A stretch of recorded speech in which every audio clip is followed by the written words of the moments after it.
Hola, bienvenidos. Vamos a hacer un ejercicio de calorimetría.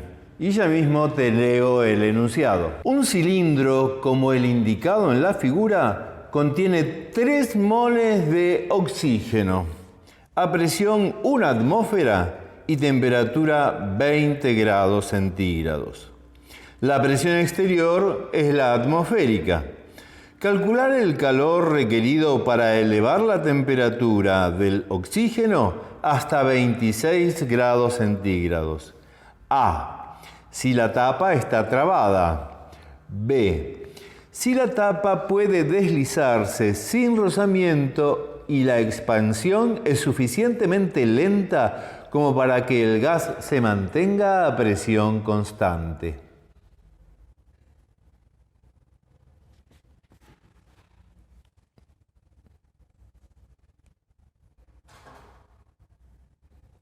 Bien, se trata de un ejercicio sencillo de calorimetría. Un cuerpo, en este caso un cuerpo gaseoso, recibe calor y aumenta su temperatura. ¿Qué decía la ley de la calorimetría? Que el calor que se le entrega a un cuerpo es igual al producto de su calor específico por su masa por el aumento de la temperatura. En los gases hay sutiles diferencias, en esencia es lo mismo, pero en los gases, en lugar de hablar de masa, hablamos de moles, de número de moles. Luego, el calor específico, en lugar de expresarlo por gramo, va a haber que expresarlo por número de moles. A ese calor específico lo llamamos calor específico molar. Y hay una sorpresa más. Ahora los gases no tienen cualquier valor de calor específico. Todos los gases tienen el mismo valor de calor específico dependiendo de si es monoatómico, diatómico, triatómico. En el caso del gas oxígeno se trata de un gas diatómico. Y hay un detalle más. El calor específico depende del tipo de evolución que realiza el gas en el calentamiento. Y justamente acá nos dan los dos extremos. Puede aumentar de 20 a 26 grados por un camino de presión constante o por un camino de volumen constante. En el caso del volumen constante lo llamamos calor específico molar a volumen constante, C sub V. Y en el caso de la presión constante lo llamamos calor específico molar a presión constante, C sub P. Y los valores que tienen estos calores específicos molares para los gases ideales diatómicos es el siguiente. Para el calor específico molar a volumen constante, 2,5 veces R, donde R es la constante de los gases ideales. Y para presión constante, C sub P, 3,5 R. Y eso es independiente del tipo de gas. Siempre que sea diatómico van a ser esos dos valores. Y acá los vamos a usar en estas dos evoluciones que nos propone el enunciado.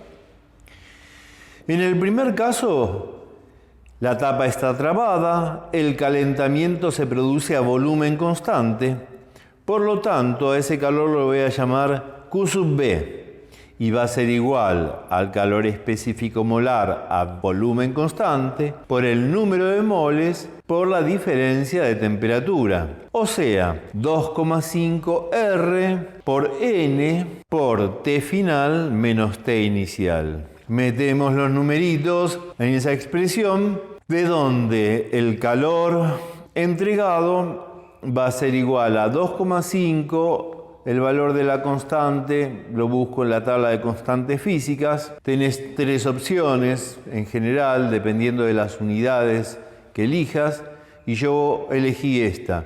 0,08207 litro atmósferas sobre mol Kelvin. Por N, o sea 3 moles, por la diferencia de temperatura 6 Kelvin. Acordate que como diferencia el grado centígrado es lo mismo que el Kelvin.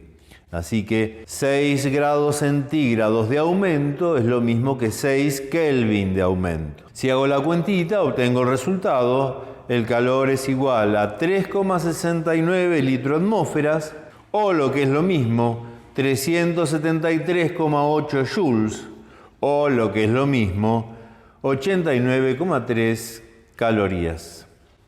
Esos pasajes los haces con el valor de proporcionalidad, una regla de 3 simple. Acostúmbrate a hacerlos para poder dar la respuesta en la unidad que vos quieras.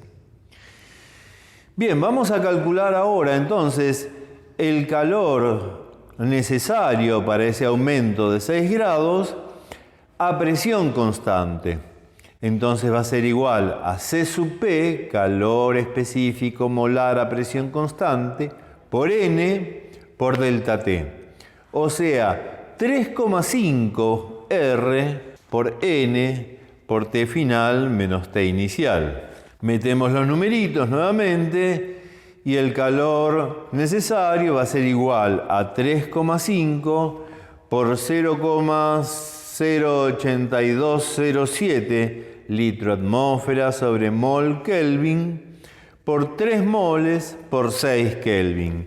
Y eso nos da Q sub P igual a 5,17 litro-atmósferas, o lo que es lo mismo, 523,7 joules, o lo que es lo mismo, 125 calorías. Como ves, no es la misma cantidad de calor. Para aumentarle la temperatura 6 grados depende del tipo de evolución que realice el gas. Y como broche final te muestro un gráfico a los que te vas a tener que acostumbrar de acá en más. Es un gráfico presión-volumen.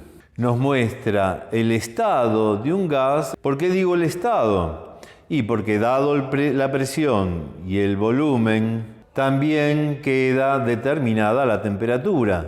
Todos los parámetros del estado quedan establecidos. Tenés dos isotermas, dos curvas que muestran todos los estados a la misma temperatura. Se llaman isotermas, son las curvas. Y tenés un punto que muestra el estado de partida. A cierto volumen, a cierta presión, el gas se encuentra a 20 grados y cambia su estado para llegar hasta 26 grados de dos maneras.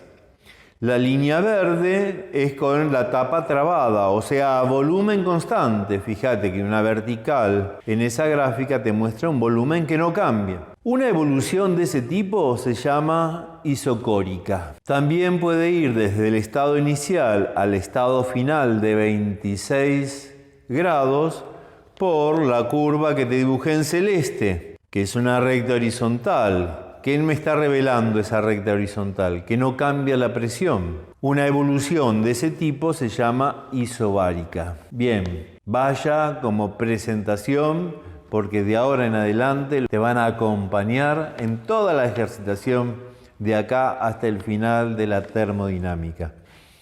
Y sin más que agregar para este ejercicio, te agradezco la atención y me despido hasta el próximo video.